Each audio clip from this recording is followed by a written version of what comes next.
Hello there everyone, Ashnflash here, and welcome on into my late review of the 2017 LEGO DC Superheroes Justice League set. This is set number 76087, the Flying Fox Batmobile Airlift Attack. This has 954 pieces, 6 minifigures, as well as retailed for $129.99 USD and $159.99 Canadian. So right now you can actually get this set on Bricklink for either the exact same price that it retailed for or a little bit less in Canada and the United States, which this many years later is pretty crazy. And this set specifically I remember seeing on shelves for quite a while. I remember seeing it consistently on sale and even listed, I think, on toysrus.com. But so anyways, depending on the version of this review that you're watching, there is a black and white version. It's actually the same aspect ratio that you'll be watching the Snyder cut in.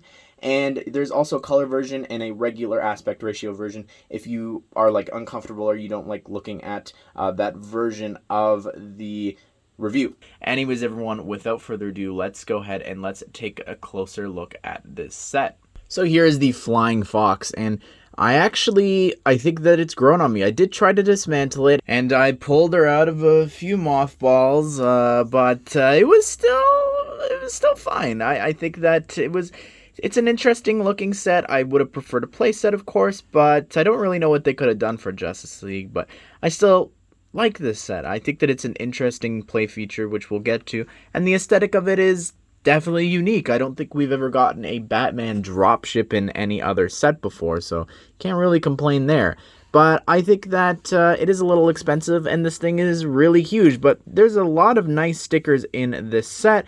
And again, the main play feature is actually pretty neat, I think. But I'm looking at this, and it's pretty thick as well, and there's a couple of play features. You can't bend these wings, or at least you're not supposed to, but you can bend this if you wanted to, as well as you could lift this up if you wanted to do that as well. And I guess you could bend these, but they're not really meant to be bent. They're just meant to just be angled that way, which I think is fine. Same with these things, these little shield pieces, I guess. But there are two stud shooters here at the top, so you could shoot the studs just like any other set.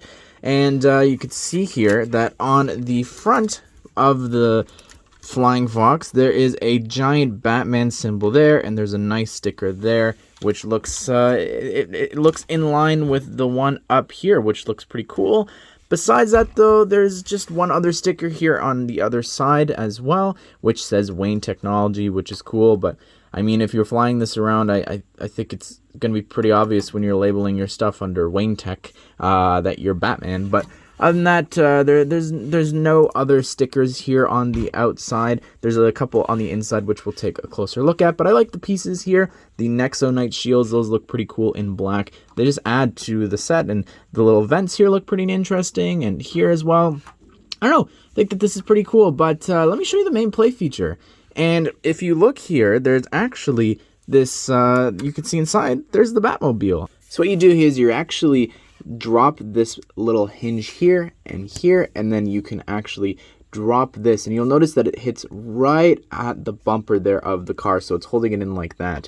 And then you lower it, and then you're able to just drive over that little curb there, and you're good to go, and your Batmobile is free to drive about and kill some parademons. But let me turn it around so you could see the backside, which from this angle you could see that it has the exact same play feature and the exact same feature to lock in the Batmobile. So that's pretty cool. I do like that, so it won't fall out forward or backwards, it's pretty cool. And I mean, even just looking at this, it's quite iconic. I think that it would have been cool if there was a ramp, which they do have, but I mean, it would add to the price of the set, but I think that this is just fine. It looks pretty cool to just be inside the hangar there. And you'll actually notice that it has the wheels sitting inside those little gaps. So that's cool, but there's actually some stickers inside, which aren't the easiest to see, but you could see there that there's actually a scan or something of Steppenwolf. Then you've got an Omega symbol there on the bottom, and I think that's also a scan of his axe weapon. And on the other side, there is the exact same stickers. So I wish that they were maybe a little bit different, but it's still pretty cool nonetheless. Just unnecessary details on the inside here. Let's take a closer look at the cockpit there, which is pretty easy to access. You just pop it off. You could grab from the top here, and it just pops on off, and it's only attached to that stud there. You can see that there's some computer panels there, as well as 2 seats for minifigures to sit back to back.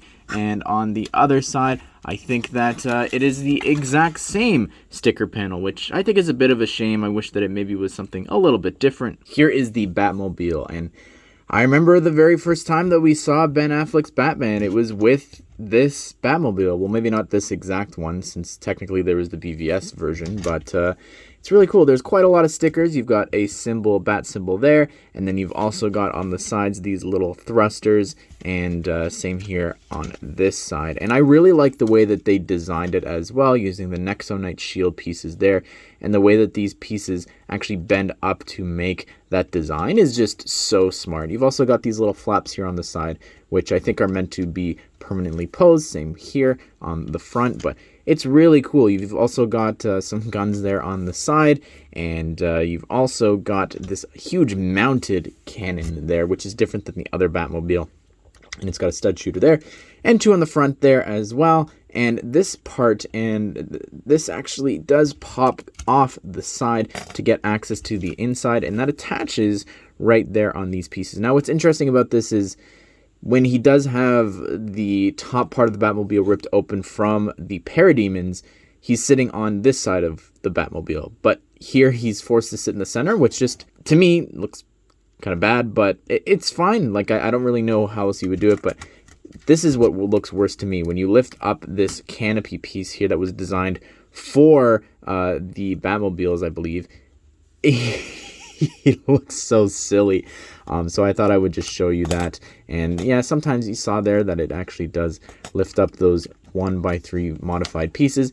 And then you've also got a couple of stickers there on the inside as well. So here is Steppenwolf, and I've actually got quite a lot to say about this guy.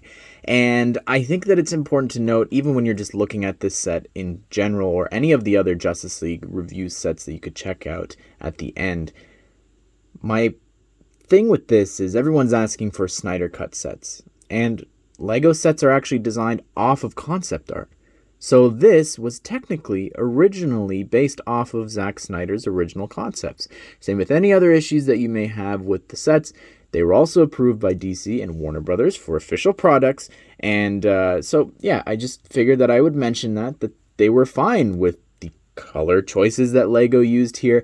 But also just Steppenwolf's design changed because he was able to hear the reception of how people received the original look for Steppenwolf. So over 3 years, you can make a few changes like that for the Snyder Cut. So I just think that's important to note. So would it be nice to get a newer version of this? Maybe a big figure which wouldn't have these little lanky arms?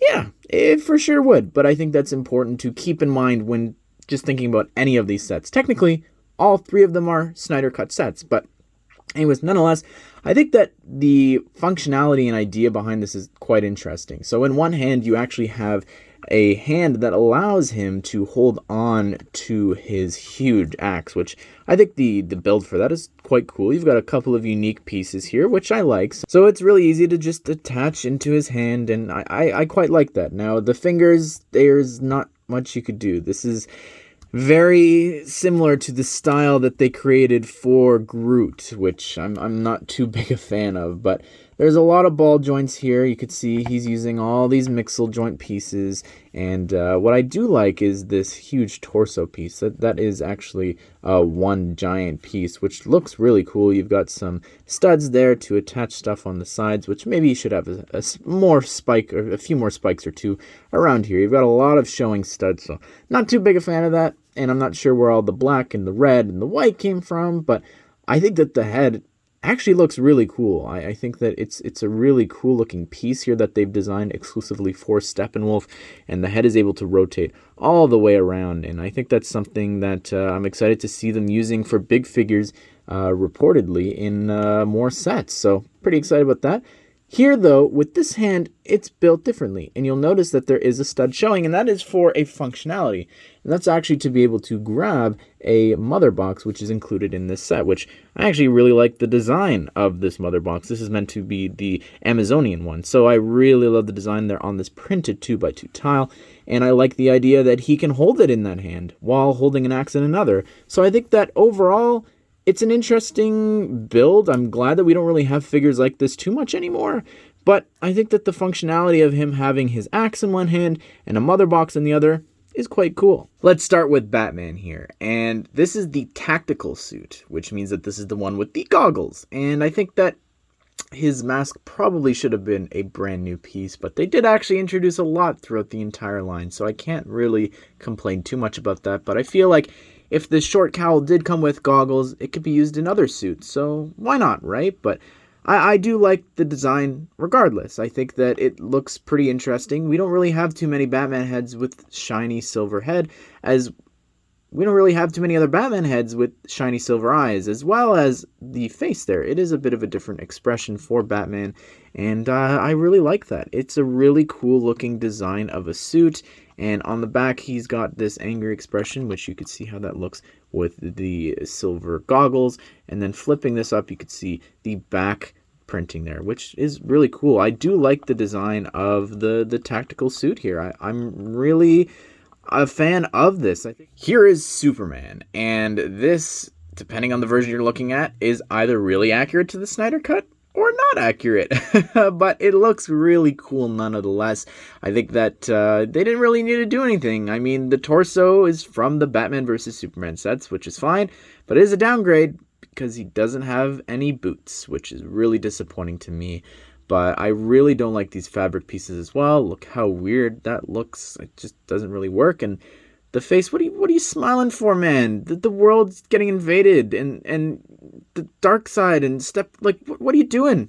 I know you're happy to be alive again, but like, come on now. And on the back, he does have this other expression there with some heat ray vision. Here is Wonder Woman, and this is actually the exact same figure from Batman vs. Superman, and I think that it's a really great figure. I don't really have anything that I would want to change for this. This is one of the unique situations where Lego kind of goes all out, and dual molded legs probably could have helped some little areas here, like you could see on the legs, just a bit of printing issues there, but love the fact that she's got side leg printing. Look at that there. That's so cool. And you could see if it was dual molded, it'd be a little bit better, as well as the flesh color would match it a little better as well.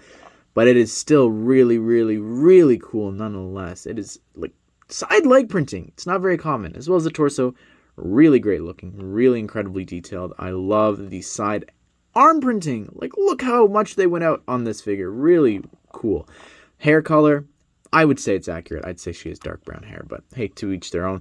I like the tiara printing there as well. And on the back, she does have this angry expression, and look how detailed the torso is there. So great. The shield technically isn't as rare as you'd think because it does come with the brickheads from Justice League. Here is Cyborg, and I actually really like this figure. It is so incredibly detailed. They are using the exact same piece there that they created for Cyborg, as well as I believe this arm is actually exclusive to this figure, which is really unique looking, I would say. Kind of wish that he didn't have that arm, and I'm too scared to pop it off to give him a regular silver arm, but still a pretty cool looking figure. I love the feet printing there, as well as the leg printing, and just the torso is so incredibly detailed. And this face was actually exclusive to this figure at the time. It would later go on to be used for Nick Fury as well as other versions of Cyborg, but still a really cool looking figure. On the back, he does have this more upset expression, and I really like the back printing there as well. So detailed, and this stud shooter here can actually pop off and be removed, In some pictures, they actually don't have him with that, and what they do is they just actually put a stud there. So you could do that if you'd prefer. Here is the dark green version of the Parademon, and I really do like their figures. They're so detailed. I love the leg printing, the foot printing. The torso is just so detailed, and the face looks really, really creepy. And even the wings here, they actually come on this sheet that you pop them out of, which you can see here behind. There's two different versions of the wings. You're looking at the shorter version right now, and I really love the detailing. I think that it looks really neat.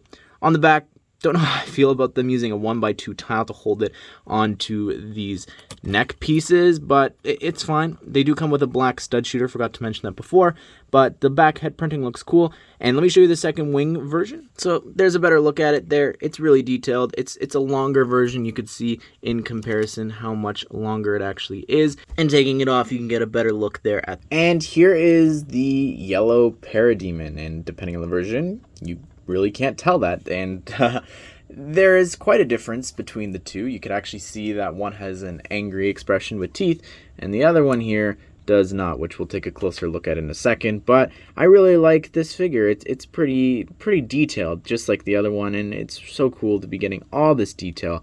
And the wings here are so incredibly detailed. I will show you how that works with the other figure, and I am just really impressed by these Parademon figures.